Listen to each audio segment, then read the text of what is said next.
Medewo eko appointment na mede agina ewo Akyem Asiakwa ohene wo ho no mo ono aso na eye Nifahene ema Abuakwa eye Akyem Abuakwa na nanom atena konya da sebrechum ampofo yotosumienu o se galamsey ko no eye eko kese se oman no betumi ade nkunim wo mu a na ewo sahemfo omanfo nyamanyofo nyina wo bia wo ka ho bie wodo ho gimu bi na oman di enkabom ni anokro eko galamsey no kosi se eto betwa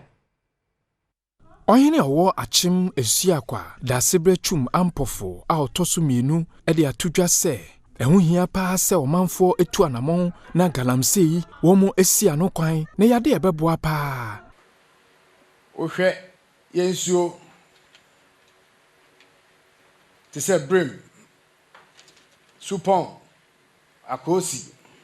twafo ni nsuo bebre atwa ye ho ehia illegal mining say no ohwe ye nua ni ade no mu twitwa timbafo etwitwagu ni na ye problems are oboni beka me be inherit ye and as me ba be to ye elenti ehun hia se nananom ene Asiakwaman yina ye beka bom na ya dwendwen ye ho na ya pe ekwan a ye betimi de aso sa nema na ano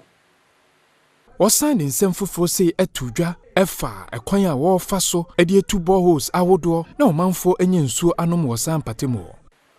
ohwa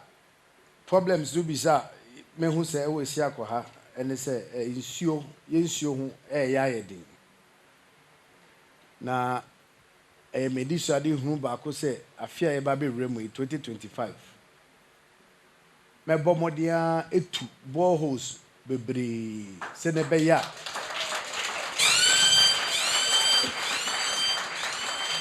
ebeboa ama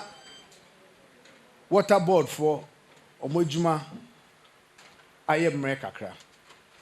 because me won say almost no sisia no omonya challenging times kakra omo reservoirs ne omo pumps ne ade bi omo de pump issue ko reservoir mo ne ade as omo nyinya issues kakra ntime bomodin to meet to boreholes kakra ye benya issue a ye de be ye niema kakra ansa na omo so matimi asolve omo problem na Asiakwa enya issue a etine da